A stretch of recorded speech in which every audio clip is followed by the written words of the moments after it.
The dimension formula of inductance अगर आपको याद हो, E M F equals to होती थी L delta I over delta T. अगर यू भी याद नहीं है तो आप म्यूचुअल इंडक्शन का फॉर्मूला भी याद होगा, E M F equal to M वहां पे कहलाती थी। तो एम म्यूचुअल है, एल सेल्फ इंडक्शन है। अगर मैंने एल लिखा है तो इंडक्शन।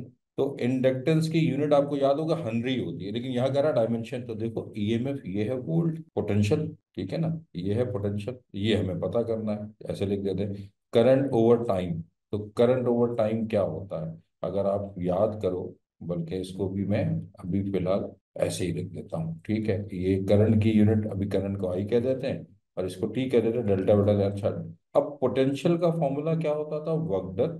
अगर फॉर्मूला याद है तो बता रहे हो सकता है, जरूरी नहीं कि 100 यूनिट है तो हम उसको बनाने चाहिए। Work done over charge, charge क्यों होता था, इक्वल टू एल हमें पता करना है, ये करंट है और ये टाइम है। अब वर्क डन होता था newton metre, force into displacement. अच्छा, एक बड़ा मशहूर formula I is equal to Q upon T, याद आया। तो क्यू इज इक्वल टू क्या होता है, आई टी। तो मैं यहाँ पर लिख दूं I T equal to L हमें पता करना है, आई ओवर टी। अब इतना मैथ तो है कि टी से टी कट गया, आई यहाँ मल्टीप्लाई और इधर आके डिवाइड हो जाएगा, तो न्यूटन मीटर ये बनता है जूल। डायमेंशन होती थी M L square T minus two, और आई ये है तो ये होगा I square equal to L, जो हमें पता करना 100। तो हमारे पास आएगा M L square T minus two I raise to power minus two. This is the dimension of. अब म्यूचुअल इंडक्टेंस कह लें या सेल्फ इंडक्टेंस कह लें या हेनरी यूनिट है, तो उसकी देख लें तो इससे मैच करता है हमारा answer, B is the right answer. One of the two rectangular component force is 10 Newton. Make an angle of 60 degree with the force. अब देखें, रेक्टेंगुलर कंपोनेंट हमें पता है इस तरह से होता है कि जो आपस में राइट एंगल बनाते हैं। ये एक फोर्स रिजल्टेंट ये 90 है। अब कहता क्या है, one of the two rectangular component of force, दो में से कोई एक जो है वो 10 न्यूटन का। आप कोई सा भी ले सकते हैं, ये ले लें ये ले लें। फॉर एग्जाम्पल अगर मैं ये लेता हूँ 10 न्यूटन, तो वो एंगल बना रहा है 60 degree with the force, force ये भी, ये एंगल फिर 60 लिया जाएगा। और अगर आप ये वाला कंडीशन यूज करते हैं कि जी बात कहते हैं नहीं जी हम तो ये वाला अगर कंडीशन लगाए, ये कंपोनेंट आ गए, ये 90 है, ये फोर्स आ गई, तो ये 10 न्यूटन अगर आप लेते हैं तो फिर ये एंगल 60 होगा। तो कहता है ना, one of the two rectangular component force is 10 Newton and makes an angle of 60 degree with the force. अब गौर करें, राइट एंगल ट्राइंगल है, 90 के अपोजिट हाइपोटेन्यूज, एंगल के अपोजिट अपोजिट आ जाता है, रिमेनिंग साइड एडजेसेंट या बेस कह दीजिए। यहाँ पे भी आप देख लें कि this is hypotenuse and this is adjacent. तो कौन सी रेशो हम यूज करेंगे, टिग्नोमेट्री जो ये यूज होती है, तो कोसाइन रेशो जो होती है, this is equal two adjacent over hypotenuse. Cos angle 60 degree, adjacent value 10 divided by force F. The cosine of 60 equals to 1 over 2 equals to 10 divided by F. After cos multiplication, 1 into F equal to 10 into 2 times. Now the value of force equals to 20 Newton. The right answer is D. The scalar product of two vectors is 2 radical 3। यानी ये जो magnitude है numerical में ऐसे दिया जाए तो this is equal to magnitude of the scalar product, और होता भी वही है, and the magnitude of the vector product is 2। यानी A dot B equals to 2 radical 3 and the magnitude of A cross B equals to 2 unit. तो हमारे पास formula होता है A dot B magnitude equals to A B cos theta, and the magnitude of A cross B equal to AB sin theta. ठीक है, इसको अगर मैं डिवाइड करवाऊँ ए क्रॉस बी की मैग्नीट्यूड को ए डॉट बी की मैग्नीट्यूड से, तो ऊपर आएगा A B sine theta divided by A B cosine theta. A B से A B cancel, sine over cos, tangent theta is equal to A cross B over A dot B. अब आप देख लें कि दोनों चीज़ें गिवन है आपको, क्रॉस प्रोडक्ट की मैग्नीट्यूड 2 और dot product 2 radical 3, simplification 1 by radical 3। Now angle between them theta is equal to tan inverse 1 by radical 3। ये अब आपको याद होना चाहिए कि जी फर्स्ट कॉर्ड में टेंजेंट की वैल्यू 1 बाय रूट 3 30 डिग्री पर आती है। Right answer is A car moving on a straight road covers 1/3 of the distance with 20 km per hour and the rest with 60 km per hour. Find the average speed is. तो अब average speed का formula हमारे पास होता है total distance divided by total time. ठीक है, तो कार मूव कर रही है 1/3 of the distance 20 kilometre per our, यानी पहला जो डिस्टेंस कवर हो रहा है, तो मान लेंगे टोटल डिस्टेंस x है। तो पहली कंडीशन जो है, फर्स्ट कंडीशन में गिवन क्या है, डिस्टेंस गिवन है 1/3। किसका 1/3? टोटल का, तो 1/3 ऑफ x। स्पीड गिवन है 20 किलोमीटर पर आवर। ठीक, तो स्पीड का बेसिक फॉर्मूला हमारे पास, speed equal to distance over time. तो अगर हम यहां से टाइम कैलकुलेट करना चाहें तो हमारा फॉर्मूला बनेगा डिस्टेंस ओवर स्पीड। तो फर्स्ट कंडीशन में डिस्टेंस 1/3 ऑफ x है, स्पीड 20 किलोमीटर है, तो पहला इंटरवल यानी t1 time for first condition equal to distance 1/3x divided by 20।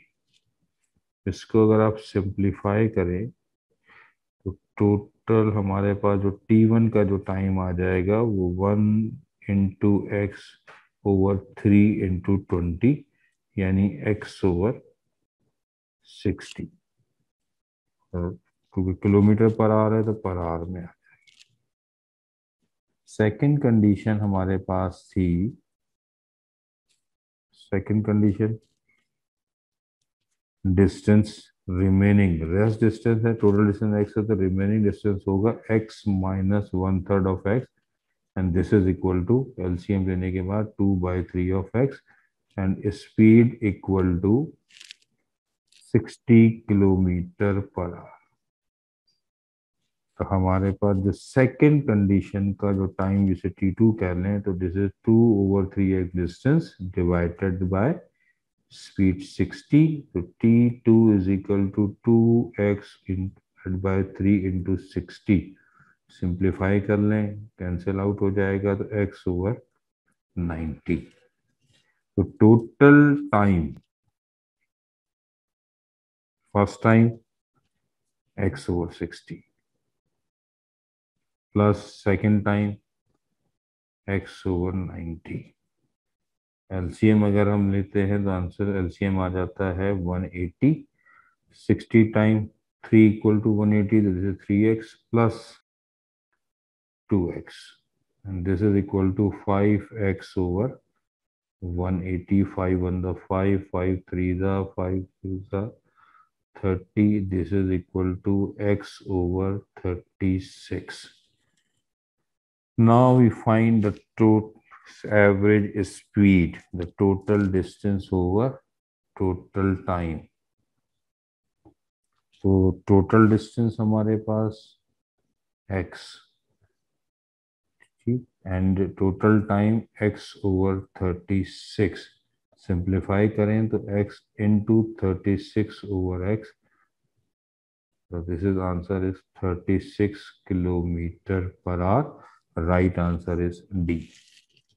A car accelerated from rest with at a constant rate alpha for some times, after which is accelerated at a constant rate beta to come to rest.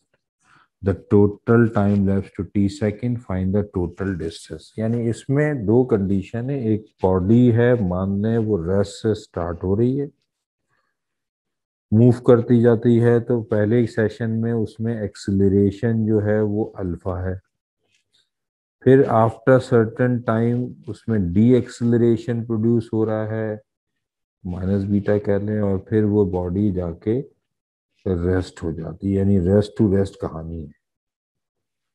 और हमें find करना है total distance. मान लें कि ये वो point है कि जिसके बाद डी एक्सेलरेशन प्रोड्यूस होना शुरू हो गया, यानी इंटरसेक्टिंग पॉइंट। इस कंडीशन में एक्सेलरेशन, इसमें रहे तो इसको मैं वेलोसिटी को v मान लेता हूँ। तो अब दो हिस्सों में डिवाइड हो गया, ये फर्स्ट मान लेते हैं, ये सेकंड कर लेते हैं। तो अगर फर्स्ट कंडीशंस के हवाले से देखा जाए तो हमारे पास u 0, acceleration alpha, final velocity v को v ले लेते हैं, ठीक है। और हमें फाइंड करना, अच्छा टोटल टाइम गिवन t है, तो इस टाइम को अगर मैं ले लेता हूं t1, ठीक, v हमारा अजम्पशन है, ये हमने लेट किया हुआ है, ये गिवन नहीं था। तो अगर first equation of motion use की जाए तो v is equal to u plus A T, v की जगह पे v, u 0, a की जगह पर अल्फा टाइम t। तो यहाँ से हमारे पास v की टाइम की अगर मैं वैल्यू निकालूं t1 की, तो t1 आ जाता है v ओवर अल्फा।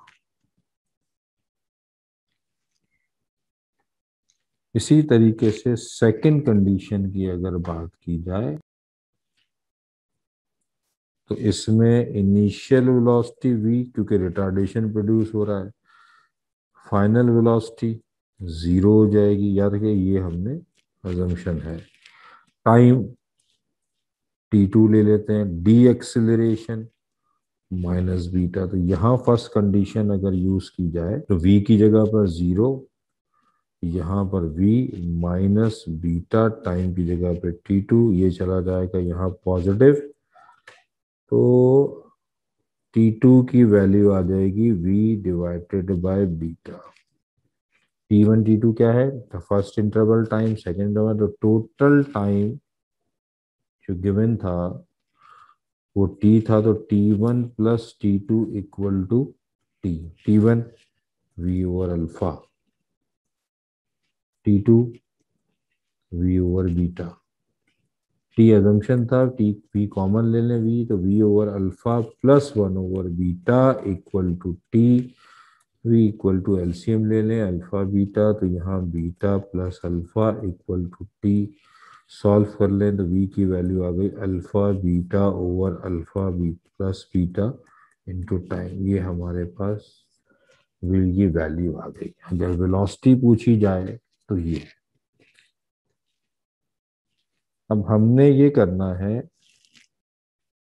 कि फाइंड करना है total distance travel in the time. अब टोटल डिस्टेंस है तो फर्स्ट इंटरवल का अगर डिस्टेंस फाइंड किया जाए, फर्स्ट कंडीशन, इसको S1 ले लेते हैं, फर्स्ट इंटरवल बनाएंगे, तो 2as is equal to V square minus U square. 2a हमारे पास अल्फा, s हमें निकालना है S1, v हमारे पास आ चुकी, फाइनल वेलोसिटी हमारे पास, अभी हमने v लिख देते हैं, v स्क्वायर माइनस 0 का स्क्वायर, S1 की वैल्यू आ जाएगी v स्क्वायर ओवर 2 अल्फा। इसी तरह से अगर सेकंड की बात की जाती है, सेकेंड इंटरवल का डिस्टेंस S2। तो 2, यहाँ पर हमारे पास एक्सेलरेशन उसका माइनस बीटा था, एस को S2 ले लेते हैं, फाइनल वेलोसिटी 0 माइनस का v², तो -2 beta S2 is equal to -v²। S2 की वैल्यू आ जाएगी, माइनस से माइनस कैंसिल, v²/2 बीटा। तो टोटल डिस्टेंस अगर हमें निकालना है, तो टोटल डिस्टेंस फाइंड अगर हमें करना है, तो ये हमारे पास आ जाएगा S1 प्लस S2। S1 हमारे पास था v²/2 alpha plus S2 v²/2 beta. Common अगर ले लें तो v²/2 अल्फा, v² और 2 हमारे पास कॉमन हो जाएगा, और जो वैल्यू हमारे पास बचेगी, तो कॉमन ले लें v²/2 बीटा, तो वैल्यू हमारे पास आएगी 1/अल्फा प्लस 1/बीटा। एलसीएम ले लेंगे तो v²/2, एलसीएम अल्फा बीटा, तो यहाँ बीटा प्लस अल्फा, और v² की वैल्यू अगर यहाँ करें तो v हम पहले ही निकाल चुके हैं, तो 1/2 बाहर, alpha beta divide by alpha plus beta whole square into t², और alpha plus beta divided by alpha beta, तो इससे इसकी एक पावर कैंसिल, इससे एक पावर कैंसिल। तो अब ये कैंसिलेशन के बाद जो टोटल डिस्टेंस आएगा, अल्फा बीटा एक एक power cancel divided by alpha plus beta, 2 पहले से मौजूद, t² पहले से मौजूद, जो टोटल आंसर हमारे पास आ जाएगा, total distance alpha beta into t² divided by 2 times of alpha plus beta. The right answer is B. A ball rolls off the top of the staircase with the horizontal velocity u. If each step has height h and width b, then the ball will just hit the nth step if n equals. ठीक है ना, यानी हमें कुछ stairs की बात हो रही है, तो स्टेयर्स की हाइट मान लें कि जी ये स्टेयर है, इसकी हाइट h, फिर विद b, फिर हाइट h, फिर विद b, इस तरीके से स्टेयर्स हमारे पास है। तो टोटल हाइट अगर देखी जाए यहाँ से यहाँ तक, तो h 2 है तो 2h, 3 है 3h, तो टोटल हमारे पास है, तो टोटल हाइट तो nh हो गई, और टोटल विद यहाँ से यहाँ तक अगर ले ली जाए तो ये nb हो गया। हॉरिजेंटली फेंका जा रहा है विद वेलोसिटी u, यानी ये कोई बॉडी है, वेलोसिटी हॉरिजेंटली, तो ये ऐसे जाते जाते यहाँ कहीं तक टोटल स्टेयर्स तक जाएगी u वेलोसिटी। तो टोटल रेंज अगर देखी जाए, हॉरिजेंटल रेंज, तो वो हमारे पास है nb। हॉरिजेंटल वेलोसिटी हमें गिवन है u, तो आपको बेसिक फॉर्मूला अगर लिखा जाए हॉरिजेंटल रेंज का, तो हॉरिजेंटल रेंज का बेसिक फॉर्मूला जो है वो ये था कि जी हॉरिजेंटल कंपोनेंट ऑफ वेलोसिटी यानी u multiply by total time of flight. ठीक है, यहां से यहां तक। अब हॉरिजेंटल रेंज हमारे पास nb ut, तो यहां से अगर टोटल टाइम फाइंड किया जाए तो this is nb divided by u, ये हमारे पास टाइम आ गया यहाँ से यहाँ तक पहुंचने का। अब अगर हाइट की बात की जाए तो यहाँ पर vertical component at the maximum height पर, वर्टिकल कंपोनेंट 0 वी कह लेते हैं, यहां पर वो मैक्सिमम होगा वी। ठीक है, इसको v कह देते हैं। यहां से यहां तक पहुंचने पर जो डिस्टेंस हाइट है वो हमारे पास ये है, तो इक्वेशन ऑफ मोशन यूज की जाए तो s हमारे पास एन एच के इक्वल है। इनिशियल वेलोसिटी वी वाई या यू जो भी है वो जीरो है हमारे पास। यू ये वाला यू नहीं, ये हम जो इनिशियल वेलोसिटी को स्टैंड करते हैं, ये वी आई कह रहे हैं। टोटल टाइम टी है। तो अगर अच्छा ए इक्वल्स टू जी अगर यूज की जाए equation of motion, S is equal to U T plus half A T square, S की जगह पर एन एच आ जाएगा। यू टी ये जीरो हो जाएगा क्योंकि ये value zero, plus 1/2 G T square आ गया। तो एन एच की वैल्यू हमारे पास आ रही है हाफ जी टी स्क्वायर। अब N H equals to 1/2 G T square, और टी क्या है, टोटल टाइम। टाइम हम पहले से ही फाइंड कर चुके हैं, इसे उठा के अगर यूज किया जाए तो N H equal to 1/2 G into N B over U whole square. N H equal to 1/2 G N square B square over U square. इस एन से हमारी एक पावर कैंसिल हो जाएगी, तो h equals to 1/2 G N B square over U square. ये चीज यहाँ डिवाइड हो रही है, हमारा क्या मतलब 2h u² हो गया, डिवाइड में g and b square equal to n। तो now n equal to 2 times of h into U square divided by GB square. The right answer is A. Bilal and Saad are playing with two different balls of masses m and 2m respectively. If Bilal throw his ball vertically up and Saad at an angle theta, अब ये ख्याल रखिएगा कि ये जो theta है वो इस वर्टिकली अपवर्ड के साथ बन रहा है, यानी बिलाल अगर वर्टिकली फेंक रहा है तो साथ उसके साथ जो फेंक रहा है वो थीटा एंगल के साथ। Both of them stay in our view for the same period, यानी time period same, and then height attained by the two balls are in the ratio। तो अगर डायग्राम देखी जाए, बिलाल हिट कर रहा है या फेंक रहा है बॉल को, ये बॉल ले लें जिसका मास m है, ये जा रहा है वर्टिकली अपवर्ड। इसकी इनिशियल वेलोसिटी को मान लेते हैं u1, अपवर्ड जाएगा फिर वापस आएगा ये। जबकि साद जो फेंक रहा है ये बिलाल की थी m वाली, वर्टिकली अपवर्ड। तो साद जो फेंकेगा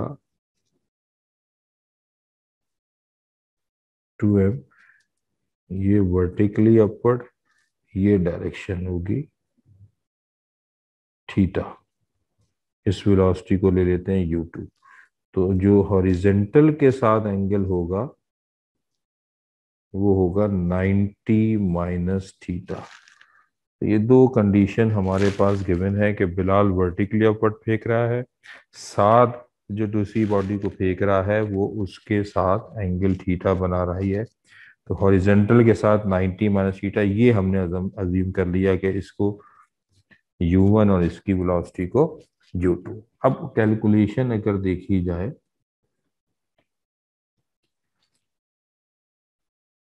बिलाल की पहले कैलकुलेशन अगर देखें तो बिलाल की इनिशियल वेलोसिटी u1 अपवर्ड है, तो a इक्वल्स टू -g।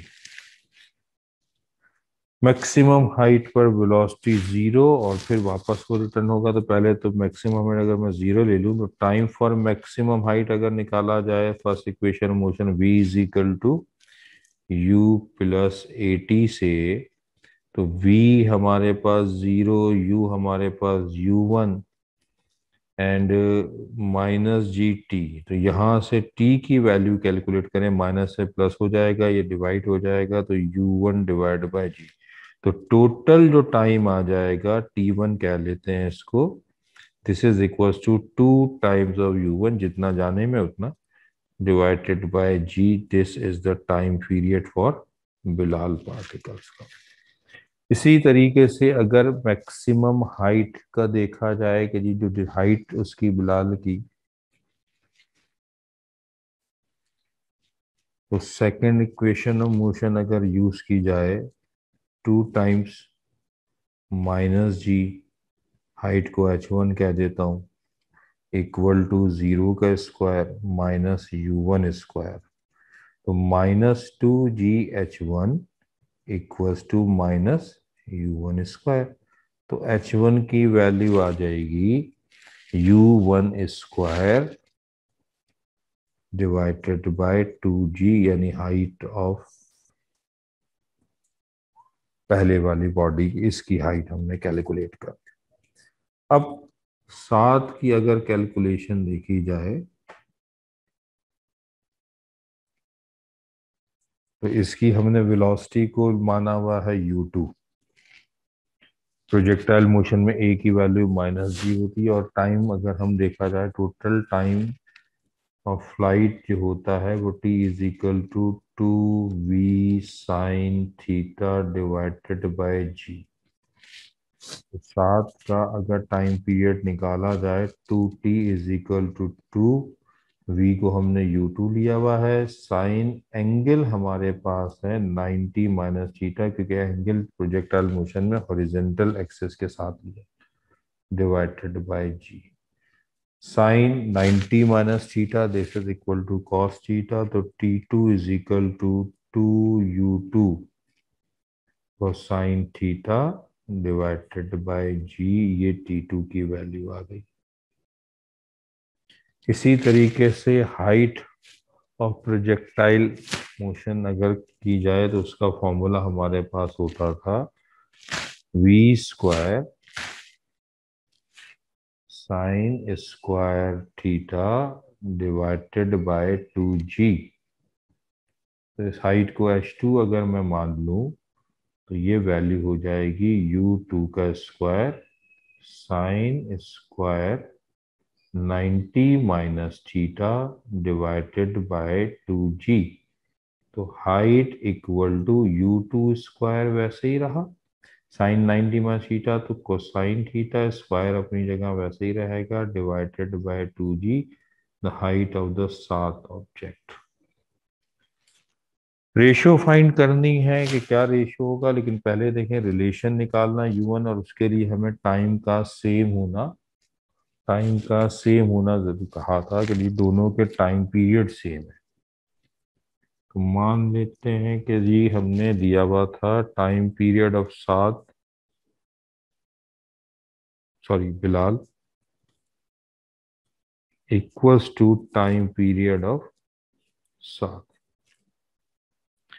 तो बिलाल का टाइम पीरियड था 2u1 डिवाइडेड बाय जी, और सात का टाइम पीरियड हमने जो निकाला था वो निकाला था 2u2 cosine theta divided by G. तो 2 से 2 कैंसिल, जी से जी कैंसिल, तो रिलेशन आ गया both velocity u1 equals to u2 times of cosine theta. ये u1 की वैल्यू आ गई, ये relation.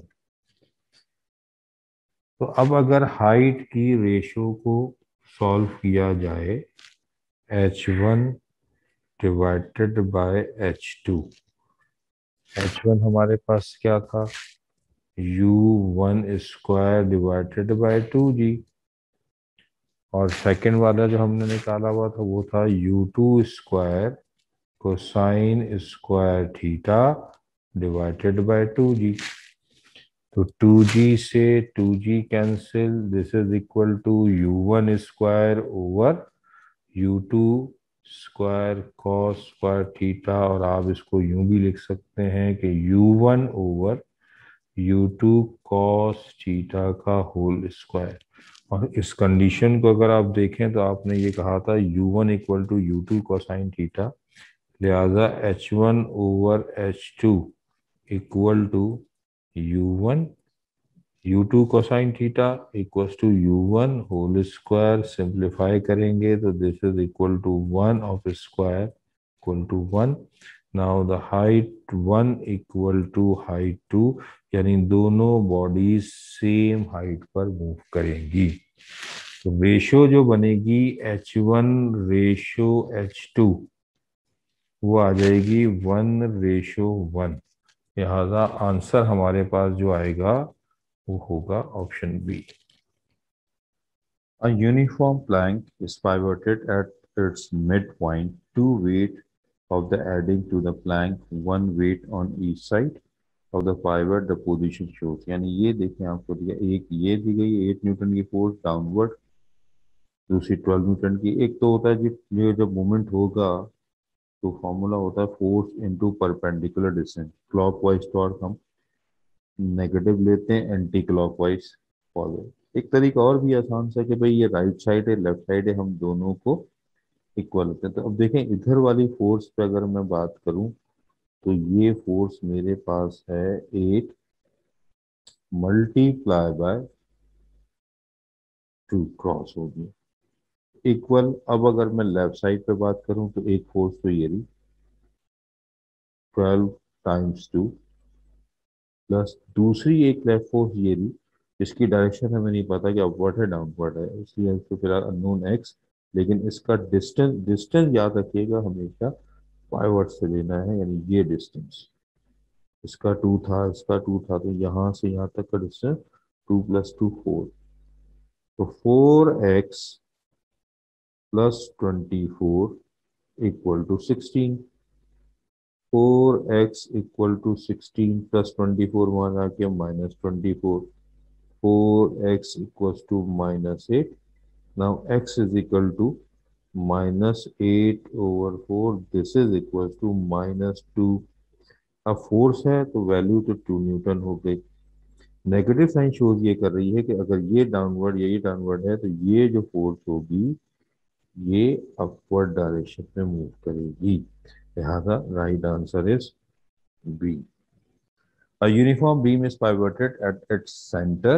Two weights are placed on the beam in the position shows and beam is balanced by the upward force F। तो हमें F की value find करनी है। देखो भाई अब लेफ्ट साइड पर अगर मैं ये देता हूँ तो ये फोर्स है मेरे पास 30 मल्टीप्लाई बाय इसका जो डिस्टेंस है वो है 40 इक्वल आ गया बैलेंस। अब राइट लेफ्ट जो भी है ये है 460 × 30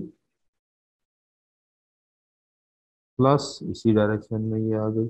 इसका जो डिस्टेंस है वो यहाँ से यहाँ तक का है, ये होगा F × 50। अब इसे अगर हम सॉल्व करते हैं 1200 इक्वल टू 1800 प्लस F × 50, इधर लेके आते हैं 1200 माइनस 1800 इक्वल्स टू F × 50। आप ये भी कर सकते हैं कि डायरेक्शन है ये दोनों डाउनवर्ड है तो इसे आप अपवर्ड करके नेगेटिव साइन शो कर सकते हैं, क्योंकि हमें फोर्स की वैल्यू चाहिए तो हमें कोई ज़रूरत नहीं है कि हम उसकी डायरेक्शन बताएं, वो शो हो रही है। माइनस प्लस सिर्फ हमें डायरेक्शन शो कर रहा है, लगा दे ठीक है जी। वो कहते हैं जी वो नेगेटिव फोर्स आई, ऑप्शन देखें नंबर दिए हुए सारे डिफरेंट जो आएगा वो आंसर। तो माइनस का 600 divided by 50 equals to F। Negative sign में पहले ही बता चुका हूँ ये, इसे सिंप्लीफाई करेंगे तो this is equals to 12 newton. लिहाजा फोर्स आ गई हमारे पास 12 newton, option is B. A body of mass n accelerate uniformly from rest, यानी u0 दिया हुआ है, to a velocity v naught in time t naught। तो अगर उस हिसाब से अगर हम देखें तो फर्स्ट इक्वेशन ऑफ मोशन में v is equal to u + at होता है, तो इसको अगर यूज किया जाए तो V nought equal to 0 plus A T nought, तो हमारे पास एक्सेलरेशन की value V nought over T nought होगी। फोर्स का फॉर्मूला होता है F equal to M A, तो इसको यूज करें तो फोर्स आ गई M into V nought divided by T nought, ये एफ की वैल्यू आ गई। फिर आगे आपसे कहा जाता है the instantaneous power delivered of the body at any time T.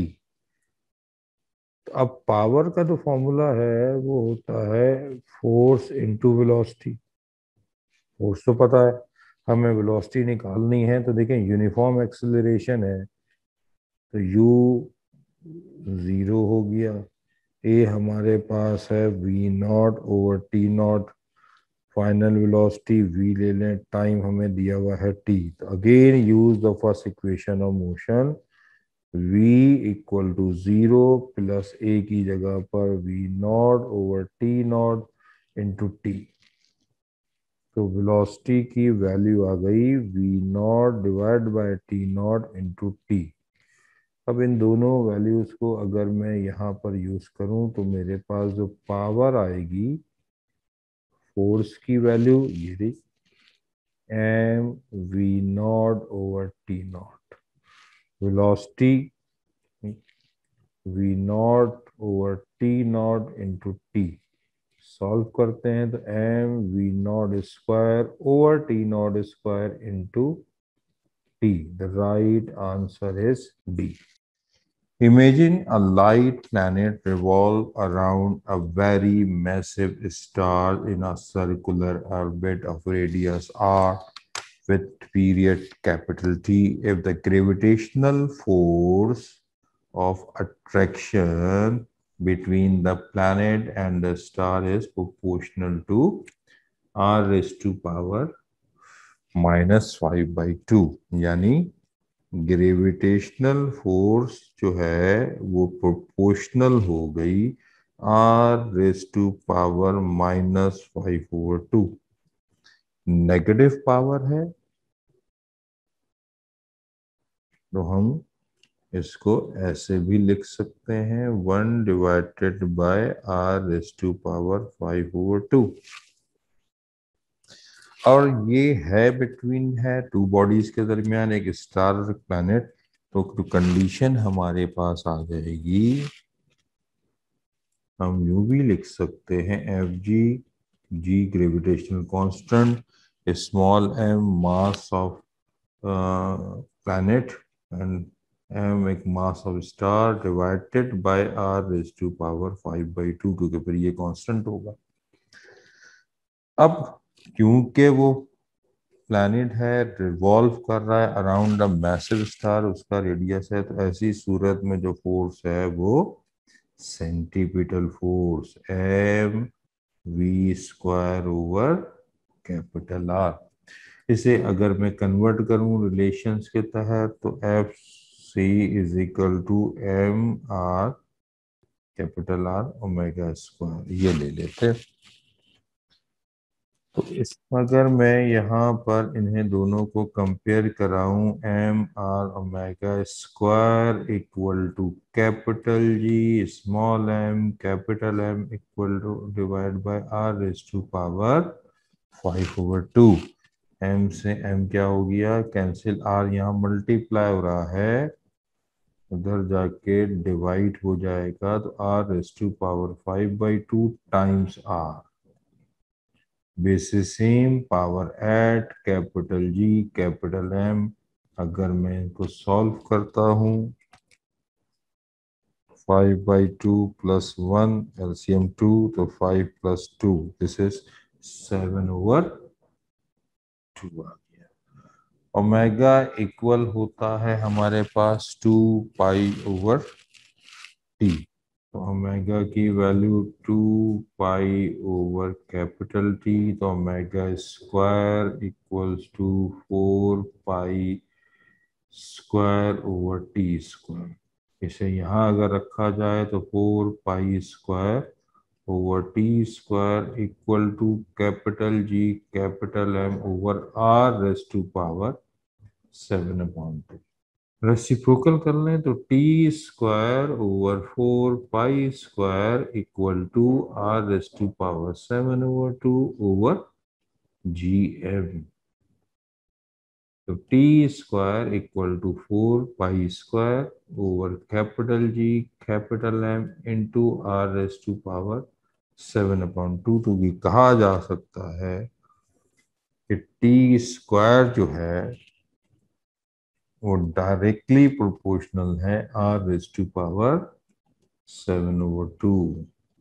Right answer is B.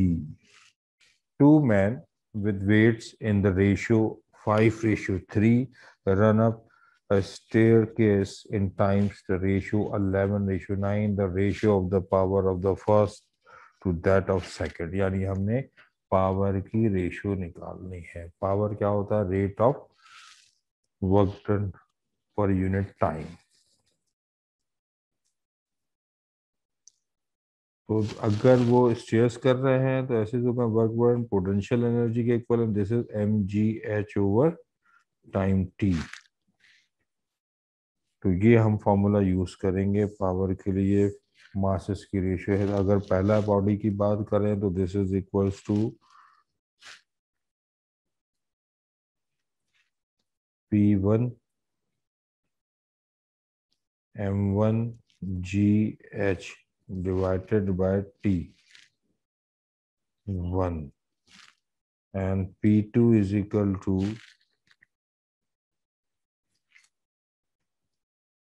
m2 gh divided by T2।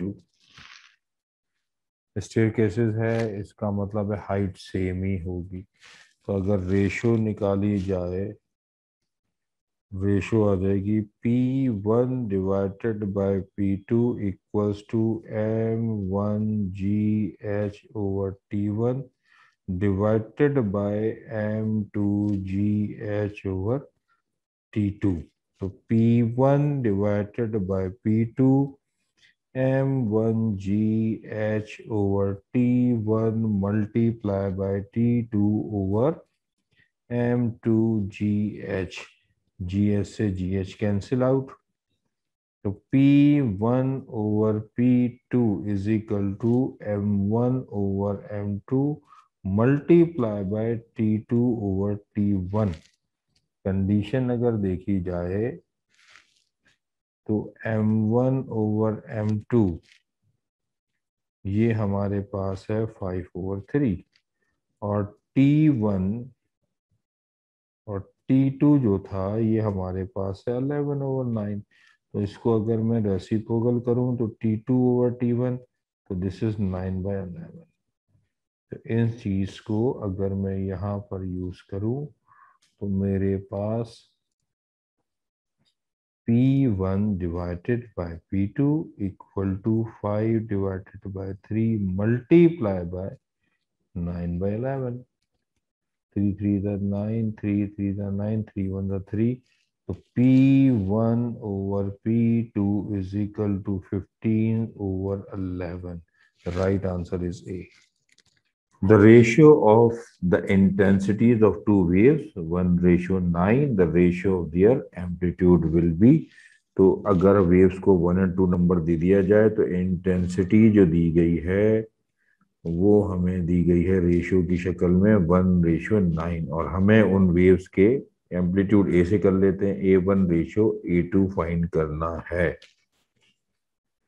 अब अगर ऐसे किस्म की कहानी आती है तो याद रखो इंटेंसिटी जो है वो डायरेक्टली प्रोपोर्शनल होती है स्क्वायर ऑफ एम्पलीट्यूड के। ठीक है, तो इसी तरह से टोटल एनर्जी भी स्क्वायर ऑफ एम्पलीट्यूड के जो है वो डायरेक्टली प्रोपोर्शनल है और energy per unit time per unit area which is called intensity होता है। तो अब अगर मैं यहाँ पर ये फॉर्मूला यूज करूँ रेशियो की शक्ल में I1 over I2 equal to A1 square over A2 square, तो मेरे पास जो वैल्यू बनेगी वो ये बनेगी 1/9 equal to A1² over A2². Taking root on both sides, A1² over A2² equal to radical 1/9.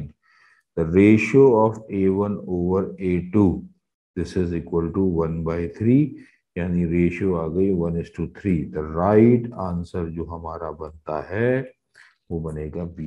Two slits 4 millimeter apart are illuminated by light of wavelength 6000 Armstrong. If fringe width is 0.3 millimeter, then the distance between source and screen will be.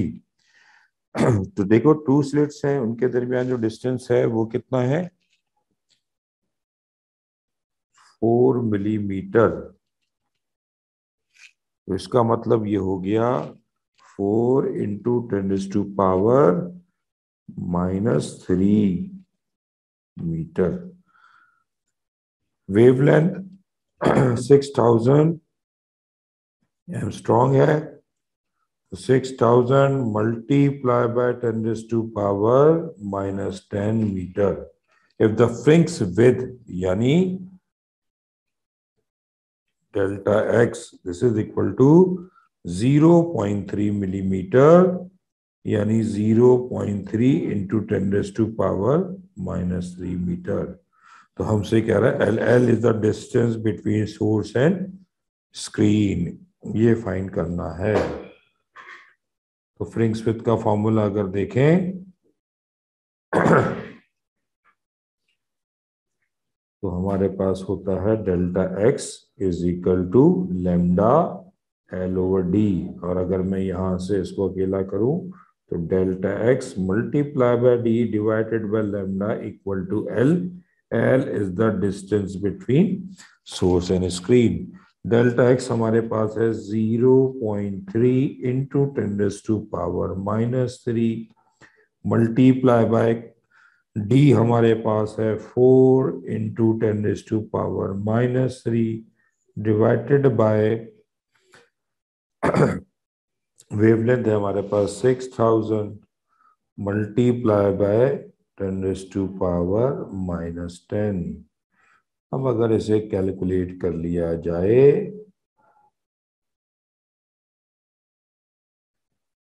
तो इस तरह से आएगा lambda L is equal to 0.3 multiply by 4 into 10⁻³ और -3 add हो गई. नीचे देखें 6000 है, तो 6000 का मतलब है 6 इंटू 10⁻³ मल्टीप्लाई बाय 10⁻⁻10. तो L equal to 0.3 multiply by 4, this is 1.2 divided by 6 into 10⁻⁻6. नीचे 10⁻³ हो जाता है. तो L इक्वल टू, इसे सॉल्व करें तो 12 divided by 60 into 10⁻⁻6 divided by 10⁻⁻7. 6 2s 6 10s. तो L इक्वल टू 2 आ गया. नीचे देख लें तो 10⁻⁻6, एक पावर और आ गई, -7 + 1, तो 2 टाइम्स 10⁻⁻6 डिवाइडेड बाय 10⁻⁻6. कैंसिलेशन कर दें तो distance between source and slit equal to 2 metre. Right answer is C. An object is placed 10 centimeter in front of convex mirror of focal length 20 centimeter. The distance of the image from the mirror. तो अब हमारे पास जो formula होता है P, यानी object distance हमें P दिया हुआ है, P इक्वल्स टू 10 सेंटीमीटर, और F हमें दिया हुआ है 20 सेंटीमीटर. कॉन्वेक्स है, माइनस साइन हम यूज करेंगे मिरर में. और हमें निकालना है इमेज का डिस्टेंस। फॉर्मूला अगर यूज किया जाए तो मिरर इक्वेशन या लेंस पढ़ लें तो 1/f equal to 1/p plus 1/q। तो -1/20 इक्वल्स टू 1/10 प्लस 1/q। ये प्लस है, उधर जाके क्या होगा minus, minus 1/20 minus 1/10 equal to 1/q। LCM 20 आ जाएगा, -1 ही रहेगा, -2 times of 2 this is equal to 1/q। तो -3/20 इक्वल्स टू 1/q। और रेसिप्रोकल करें तो q equals to -20/3 centimetre. Negative sign आपको बताती है कि रियल है या वर्चुअल इमेज, पॉजिटिव नेगेटिव। तो हमारे पास डिस्टेंस जो है ऑलवेज पॉजिटिव होता है, लिहाजा right answer is 20/3 centimetre. B is the right answer. A force of 0.01 Newton is exerted on a charge of 1.2 10 to the power -5 coulomb at a certain point. The electric field at that point. तो data हमारे पास है कि force की value हमारे पास है 0.01 Newton. इसको हम ऐसे भी लिख सकते हैं 1/100 newton. 1/100 mean 10 to power -2 newton. इसी तरीके से चार्ज की value 1.2 into 10 to power -5 coulomb ये गिवन है। इलेक्ट्रिक फील्ड इंटेंसिटी हमें फाइंड करनी है। तो अब अगर डेटा को देखा जाए तो फॉर्मूला क्या है, E equal to F divided by Q। तो इलेक्ट्रिक फील्ड की वैल्यू हमें चाहिए, F की जगह पर 10 की पावर -2 डिवाइडेड बाय Q की जगह पर मैं लिख देता हूँ 1.2 into 10 to power -5। E equal to, अब देखो इसको ऐसे लिख दो 1/1.2 into 10 power -2 divide by 10 power -5। Point हटाते हो तो ये एक जीरो यहाँ आ जाएगा, ये हो जाएगा 10/12 इंटू 10 पावर -2 प्लस 5। सिंप्लीफाई कर लेते हैं, 2 5 जा 2 6 जा, तो E की वैल्यू हमारे पास आ जाती है 5/6 इंटू 10 पावर 5 है तो 3 न्यूटन पर कूलम। अब हमारे पास अब देखें ऑप्शन, तो 10 की पावर 3 तो कहीं भी मौजूद नहीं है, लेकिन ये तो तय है कि इधर नंबर 1 से छोटा है, तो ये दो ऑप्शन तो हमारे पास नहीं हो सकते, ए और बी। यूं भी हमें टाइम बचाना है। अब रह गई बात कि जी इनमें से कौन सा सही होगा, क्योंकि 10 की पावर 2 ये रही, 10 की पावर 2 है, अब यहाँ 8 है और यहाँ कितना है 5 है। अब बड़ा आसान सी बात हो जाती है, अगर आप यहाँ जाएं और आप आंसर देखें कैसे मिल जाता है। यहाँ लिखा जाए 5, यहाँ लिखा जाए 6, नहीं आता, पॉइंट लगेगा, जीरो आ गया, और अब आप समझ जाए 6 8 जा 48। तो अब इन दो ऑप्शन में देख लें, पॉइंट के बाद 8, तो यानी अब उसको तो हम साइंटिफिक नोटेशन बना सकते हैं। ऑप्शन कौन सा नजर आ रहा है वो आपको समझ में आ गया होगा। फिर 2 आ गया, पॉइंट लगा हुआ, जीरो आएगा, ये चीज चलती रहेगी, 2 आता रहेगा। तो E is equal to 0.833 10 newton per coulomb. और इसे ऐसे लिखा जाए तो ये हो गया 10 into 10 square Newton per coulomb, क्योंकि जो ऑप्शन हमारे पास बचे में स्क्वायर है। और 10 टाइम्स 8.83 का मतलब है 8.33 into 10 to power 2 newton per coulomb. तो राइट आंसर हमारे पास बनता है D. The resistance of a wire is R. It is stretch uniformly so that the length is triple यानी 3 time the new resistance of a wire is, यानी एक wire जिसकी resistance R के इक्वल है, तो रेजिस्टेंस का फॉर्मूला होता है R is equal to rho L over A. ये हमारे पास बेसिक। अब वो कह रहा है कि इसको स्ट्रेच किया गया यूनिफॉर्मली, लेंथ जो है वो 3 टाइम्स हो गई, यानी एल डैश जो है वो 3 टाइम्स ऑफ एल हो गई। फिर यूनिफॉर्मली स्ट्रेच है तो वॉल्यूम जो होगा वो हमेशा इक्वल होगा। जब भी अगर इस तरीके से सवाल अगर आ जाए कि यूनिफॉर्मली और वॉल्यूम का फॉर्मूला हमारे पास होता है क्रॉस सेक्शनल एरिया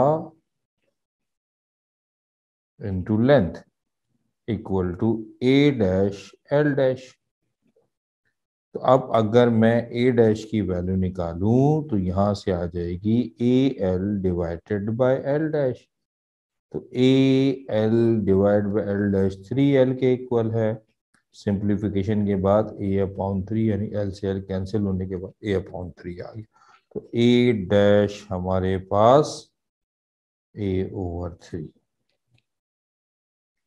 ऐसी सूरत में जो नई रेजिस्टेंस हमारे पास स्ट्रेच के बाद होगी R dash equals to rho L dash over A dash. L dash 3 L, A dash A upon 3। अब इसको अगर आप पलट दें तो rho 3 L over A into 3। तो R dash equals to 9 rho L over A, और ये जो चीज थी ये हमारे पास आर के इक्वल थी। R dash equals to 9 times of R हो जाएगी। The right answer is D. A charge q coulombs move in a circle at n revolutions per second and the radius of the circle is r meter. Then the magnetic field at the center of the circle is। ऐसी सूरत में magnetic field का formula होता है mu not I divided by 2r। I mu naught हमारे पास होता है 4 pi into 10⁻⁻⁷ divided by 2r, और करंट का फॉर्मूला होता है चार्ज पर यूनिट टाइम। तो 2 से ये 2 कैंसिल हो जाएगा, तो b की वैल्यू हमारे पास आएगी 2 pi over r into 10⁻⁻⁷। q multiply by 1/t कर दें, t इज टाइम पीरियड, और time period is the reciprocal of frequency है। तो b equal to 2 pi over r into 10⁻⁻⁷ into Q F. F क्या है? फ्रीक्वेंसी। और frequency अगर आप देखें तो number of revolution per second given है, तो f की वैल्यू हमारे पास n के बराबर है। तो b equals to 2 pi n over r Q into 10⁻⁻⁷। The right answer is C. In the given bridge, the value of x for which the potential difference between the point B and D will be 0 is। तो ये basic के तौर पर देखें तो network का 4 resistance बन रहा है। अब 4 रेजिस्टेंस आपको अगर नहीं है, देखो ये हम बना लेते हैं। ये कौन सा कॉम्बिनेशन है? सीरीज। और सीरीज में एडिशन होता है तो 5 + 5 10 ओम्स हो गया। ये भी देखो सीरीज है, x + 5 हो गया। ये पैरेलल है, पैरेलल में क्या करते हैं 1/2 + 1/2 इक्वल टू 1/r कर देते हैं। तो ये 1 हो गया, पलटेंगे तो r की वैल्यू 1 हो गई, तो ये 1 ओम आ गई। ये दोनों है, ये भी पैरेलल है, P for parallel. 1/1 + 1/1 1 + 1 two, reciprocal करेंगे तो 1/2 ओम्स आ गई। तो ये एक नेटवर्क बन गया 4 रेजिस्टेंस का, और ऐसी सूरत में हमें फाइंड करना है। तो अब अगर मैं व्हीटस्टोन ब्रिज का फॉर्मूला इसको यूज किया जाए तो 10 divided by half equal to x+5 divided by इसके साथ 1। क्रॉस मल्टीप्लाई कर लें तो ये 10 इंटू 2 इक्वल टू x+5, 1 तो लिखने की जरूरत नहीं है, तो 20 +5 इधर आके -5 equal to x। Now x is equal to 15 ohms. The right answer is C. The total reactance of a series RLC circuit at resonance is, तो टोटल सर्किट में जब रेजोनेंस की बात होगी तो XL इक्वल टू XC हो जाएगा, और जब XL XC के इक्वल हो गया तो ऐसी सूरत में जो हमारे पास फार्मूला होता है इम्पिडेंस का, Z equals to R square plus XL minus XC का होल स्क्वायर, ये चीज इक्वल है तो ये पूरी चीज क्या हो जाएगी, 0। तो अब हमारे पास Z equal to radical R square and Z equal to R, इसका मतलब है टोटल रिएक्टेंस जो बनेगी वो इक्वल टू रेजिस्टेंस होगी। Right answer is B. Which of the following is in amorphous solid. अब पहले तो तुम्हें लोगों को जो है वो एमोर्फस सॉलिड की डेफिनेशन पता होनी चाहिए कि इन amorphous solid there is no long range order of arrangement of atoms or molecules। तो ग्लास, रबर, प्लास्टिक, ये सब के सब एमोर्फिज्म सॉलिड कहलाते हैं। Right answer is D. The Curie temperature of iron is. अब what is the Curie temperature? Curie temperature किसे कहा जाता है? अगर मैं किसी मैग्नेट को हीट करना शुरू करता हूं तो वो क्या हो जाता है, उसकी मैग्नेटिज्म कम होना शुरू हो जाता, तो वो टेम्परेचर जिस पर कोई फेरोमैग्नेटिक यानी जो ताकतवर मैग्नेट है वो कन्वर्ट हो जाए पैरामैग्नेटिक के अंदर यानी लो मैग्नेट क्वांटिटी में, तो those temperature is called Curie temperature. और आयरन का जो क्यूरी टेम्परेचर है वो 750 सेल्सियस है। Right answer is A. The two water pipes of diameter 2 centimeter and 4 centimeter are connected with the main supply line. The velocity of flow of water in the pipe 2 centimeter diameter is। मान लें कि जी ये हमारे पास एक 4 centimetre diameter का pipe और इसके flow से आगे एक 2 सेंटीमीटर, बस मान लें भाई ड्राइंग ऐसी है हमारी, ये आ गया जनाब। अच्छा 4 सेंटीमीटर वाले पर वेलोसिटी को वो v मान लेता हूँ, तो 2 सेंटीमीटर वाले वेलोसिटी की हमें नहीं पता, जो हमें पता करनी है। तो फ्लो रेट में फार्मूला हमारे पास होता है कि the product of cross section, इसको 1 कह देते हैं, इसको 2 कह देते हैं, तो ये होगा cross sectional area and the velocity equal to A2V2। तो अब हमें V2 ढूंढनी है। तो फॉर्मूला अगर मैं यूज करूं तो देखें पाई, इसका डाया 4 है तो रेडियस 2 हो जाएगा, और मीटर में कन्वर्ट करना 100 का square into V equal to pi, इसका डाया 2 है तो रेडियस 1 हो जाएगा, मीटर में कन्वर्ट करना 100 का स्क्वायर और V2।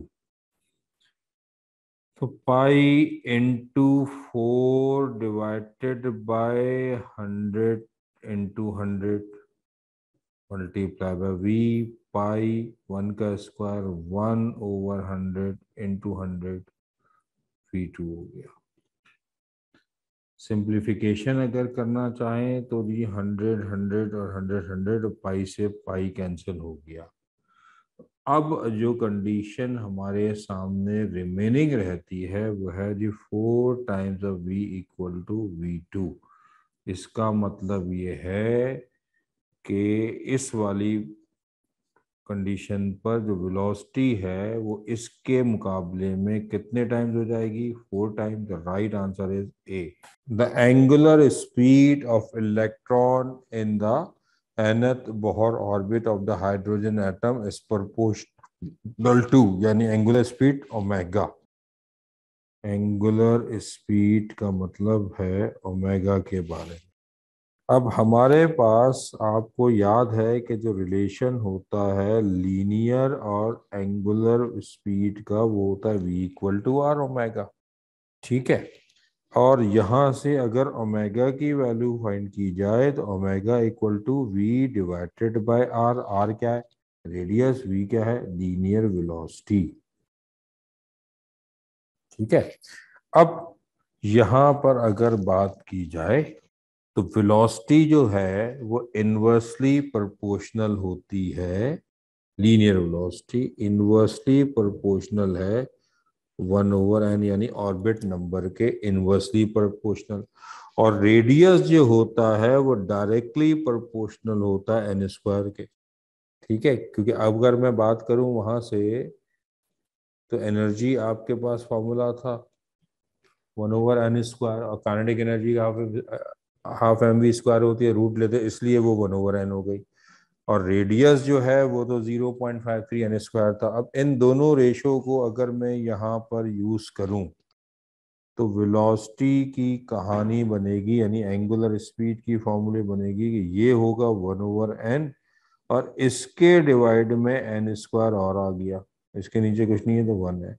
अब अगर आप इसको सॉल्व करें, प्रोपोर्शनली कर लेते हैं क्योंकि कांस्टेंट आएगा वो, 1/n इंटू 1/n स्क्वायर, तो omega is proportion to 1/n cube. ये यहाँ से है। अगर आप इसकी हिंट्स भी देखना चाहें, आर प्रोपोर्शनल होता है 0.53 n स्क्वायर के, इसलिए आर प्रोपोर्शनल हो गया n स्क्वायर के। एनर्जी होती है -13.6 n स्क्वायर, और ये होता है हाफ एम वी स्क्वायर कह लें या टोटल कर लें, इसमें स्पीड की वैल्यू v स्क्वायर आती है, रूट लेंगे तो v is proportion to 1/n। ये मतलब इसकी हिस्ट्री भी है कि ये आया कैसे। तो राइट आंसर हमारे पास जो बनेगा इस ऑप्शन का वो है D is the right answer. The photoelectric threshold for a certain metal surface is 330 angstrom.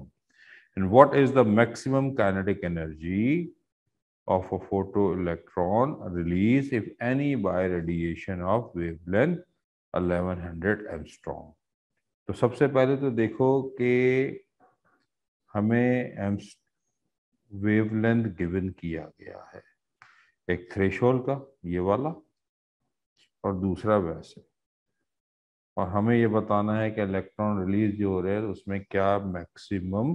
तो पहला काम तो ये करते हैं भाई, डेटा देखो तो सी तो सबको ही पता है, स्पीड ऑफ लाइट 3 × 10⁸ मीटर पर सेकंड है। यहाँ दो किस्म के वेवलेंथ हैं, एक जो यूज हो रहा है वो है, दूसरा थ्रेशोल्ड फ्रीक्वेंसी वाला। यानी मैं थ्रेशोल्ड फ्रीक्वेंसी वाले को लैम्डा नॉट कह दूं तो वो मेरे पास है 330 एंगस्ट्रॉम। इसका मतलब होता है 330 × 10⁻⁻10 मीटर। दूसरे को लैम्डा कह देते हैं, वो है 1100 एंगस्ट्रॉम, यानी 1100 × 10⁻⁻10 मीटर। फ्रीक्वेंसी निकालते हैं क्योंकि आपको याद है कि फोटो इलेक्ट्रिक इफेक्ट में जो काइनेटिक एनर्जी होती है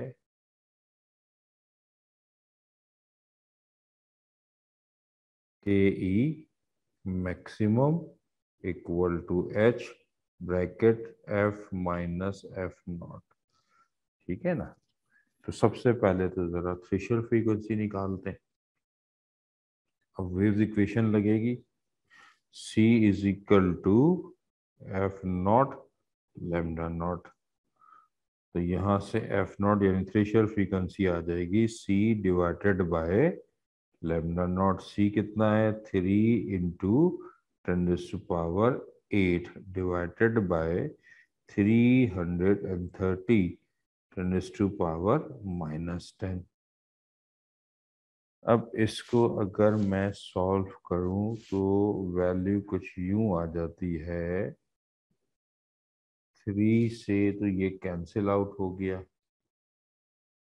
110, तो 10⁻⁸ -10 था, ऊपर आके +10 हो गया, डिवाइडेड बाय 111, 10 को इसको भी ऐसे में लिख लेता हूँ। तो F nought equal to 10⁻18 -1 divide by 11। तो एफ नॉट यानी threshold frequency 10⁻17 divided by 11। Approximation ले लेते हैं, और 10 को 11 अगर मैं मान लेता हूँ तो ये नियरेस्ट अबाउट 10⁻16 हर्ट्ज होगी threshold frequency.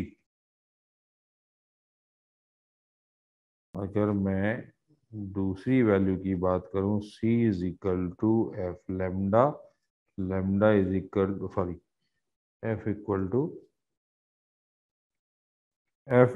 To C over lambda, यानी 3 इंटू 10⁻8 डिवाइडेड बाय 1100 इंटू 10⁻−10।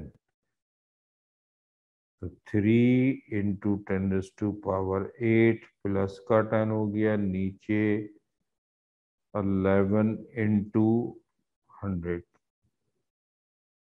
तो f की वैल्यू हमारे पास 3 डिवाइडेड बाय 11 इंटू 10⁻18 ये हो गया, और 2 जीरो नीचे से आ गया।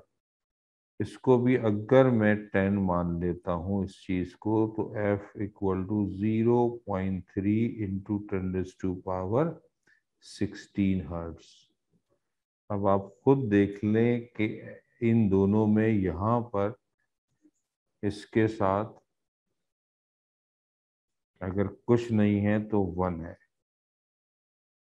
ये चीज तो दोनों में सेम है, ये 1 और ये दिया, तो इसका मतलब है थ्रेशोल्ड फ्रीक्वेंसी ग्रेटर हो गई अप्लाइड फ्रीक्वेंसी से।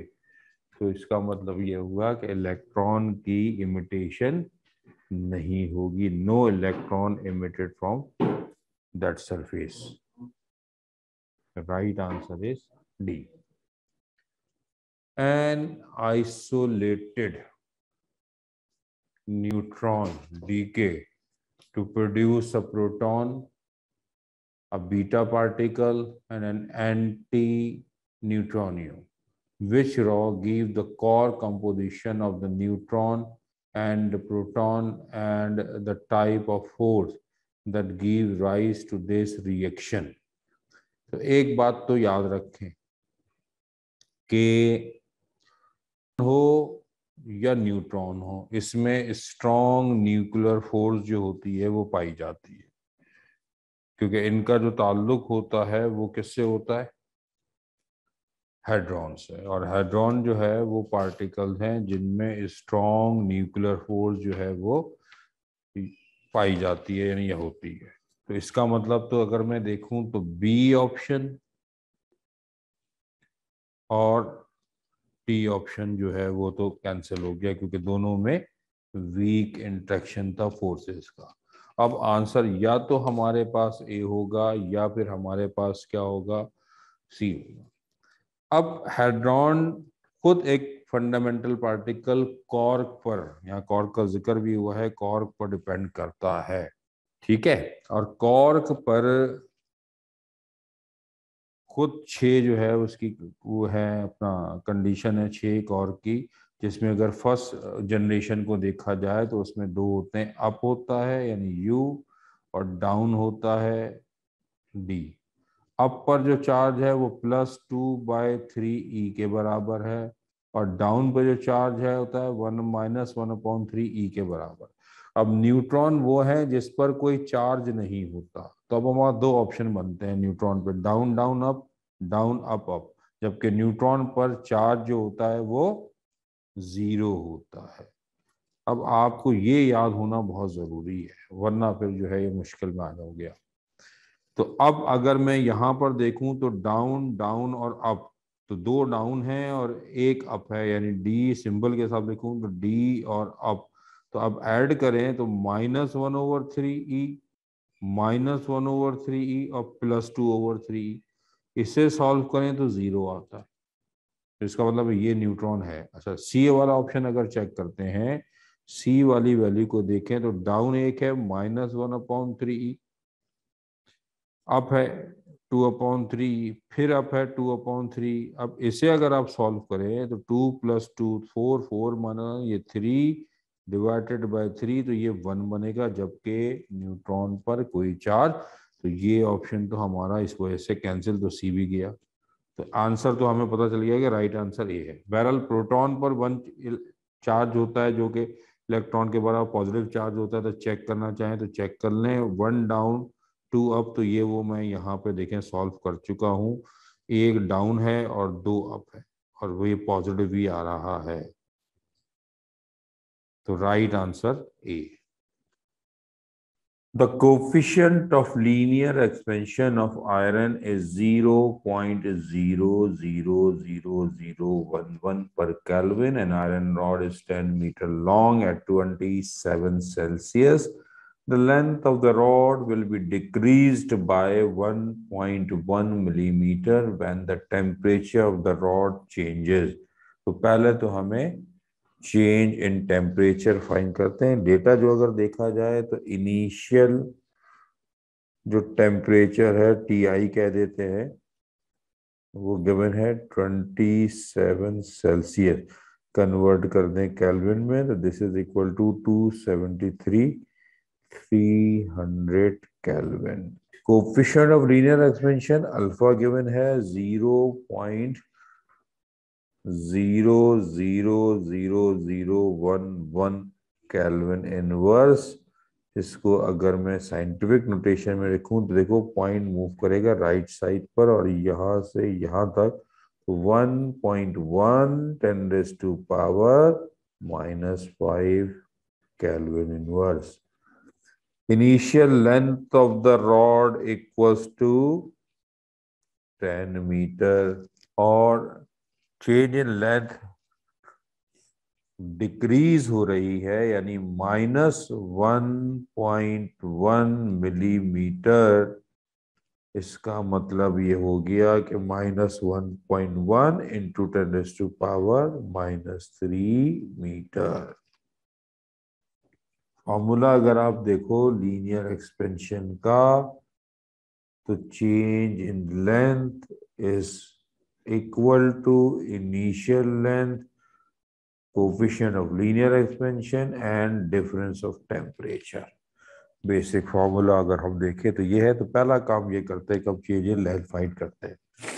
Change in length temperature -1.1 × 10⁻³ initial length 10, alpha की वैल्यू गिवन है 1.1 × 10⁻⁵ डेल्टा T। तो इसे अगर डिवाइड में भेजा जाए तो 1.1 × 10⁻³ पहले से मौजूद, डिवाइड में एक तो 1.1 आया, into 10 × 10⁻⁵ equal to difference of temperature.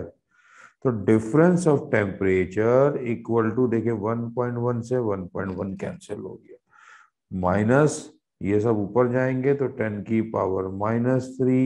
-5 थी, +5 हो जाएगी, +1 है तो -1 होगा।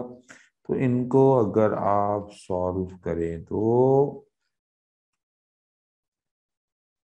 change in temperature equals to -10⁻⁴ kelvin आ गया। अब delta T final temperature minus initial temperature equals to -10। तो टी एफ -300 इक्वल्स टू -10, इसको उधर भेज दें। टी एफ इक्वल्स टू -10 + 300, तो T F is equal to 290 kelvin. और अगर इसको सेल्सियस में किया जाए तो 290 - 273, this is equal to 17 Celsius. The right answer is C. A body of mass 5 kilogram is moving with a momentum of 10 kilogram meter per second. यानी अगर हम ये बात करें, एक बॉडी जिसका मास 5 kg है वो मूव कर रही है मोमेंटम 10 kg मीटर पर सेकेंड से। A force of 0.2 Newton act on it in the direction of the motion of the body for 10 seconds. The increase in kinetic energy. तो पहले तो इनिशियल अगर हम निकालें तो इनिशियल में मोमेंटम हमारे पास फॉर्मूला होता है इनिशियल काइनेटिक एनर्जी, एक बेसिक फार्मूला ½ mv², और एक ये भी होता है 1/2p²/m। तो 1/2p का स्क्वायर 10 का स्क्वायर, m हमारे पास 5 है तो सॉल्व कर लें 100/10, this is equal to 10 joule initial. अब फाइनल के लिए हमें वेलोसिटी चाहिए, तो इनिशियल वेलोसिटी अगर हम निकालें तो momentum is equal to mv या mu। p 10 है, मास 5 है, initial velocity u is equal to 10/5, this is equal to 2 metre पर सेकेंड। फोर्स एक्ट कर रही है, F हमारे पास है 0.2 न्यूटन, मास हमारे पास है 5 kg, एक्सेलरेशन निकल सकता है F is equal to ma से, and this is equal to 0.2/5। तो final velocity v is equal to u + at।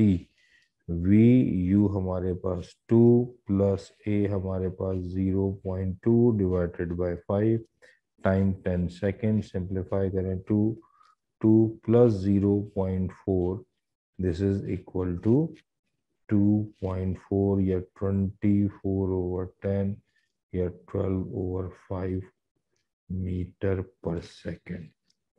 Now the final kinetic energy half, m हमारे पास 5, v हमारे पास 12/5 फुल स्क्वायर, 1/2 × 5, 12 का स्क्वायर 144, दिस इज 25। सिंप्लीफाई करें 5 and 144/10, this is equals to 14.4 joule. The change in kinetic energy क्या होगा? Change in final minus initial, final हमारे पास 14.4, initial हमारे पास 10 joule. This is the difference between 4.4 joule. The right answer is D.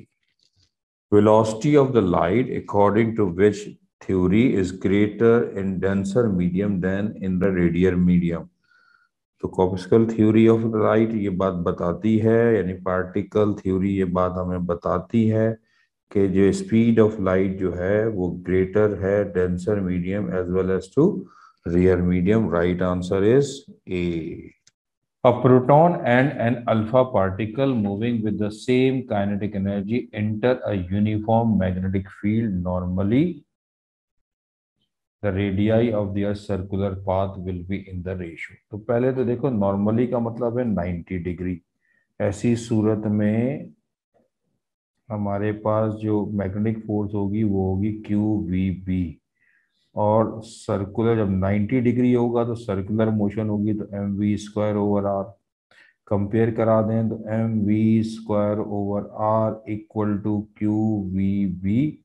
इससे ये चीज cancel, mv is equal to QBr, ये चीज मोमेंटम के इक्वल हो गई। ठीक है, तो यहाँ से R की वैल्यू अगर मैं निकालूं तो B is equal to Q B R, और R की वैल्यू आ जाएगी P divided by Q B. अब मोमेंटम का फॉर्मूला अगर आपको याद है तो हमने रिलेशन छोटी क्लासेस में पढ़ा है कि काइनेटिक एनर्जी इक्वल टू होती है हाफ एम वी स्क्वायर के, और मोमेंटम बराबर होता है एम वी के। तो यहाँ से v की वैल्यू निकलेगी p अपॉन m, तो काइनेटिक एनर्जी बन जाएगी 1/2 m p अपॉन m। तो यहाँ से ये फॉर्मूला बनेगा K E is equal to 1/2 p² m। तो p square equal to 2m, kinetic energy को e कह दें तो p is equal to √2me।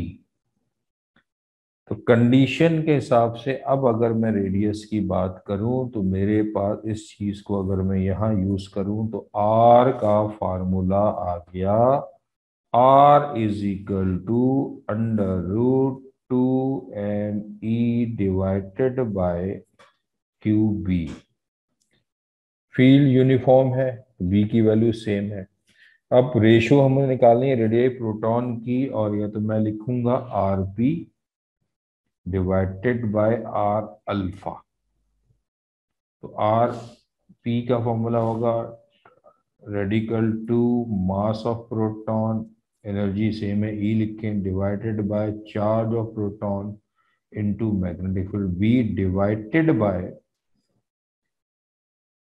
To mass of alpha, energy same है, divided by charge on alpha into B.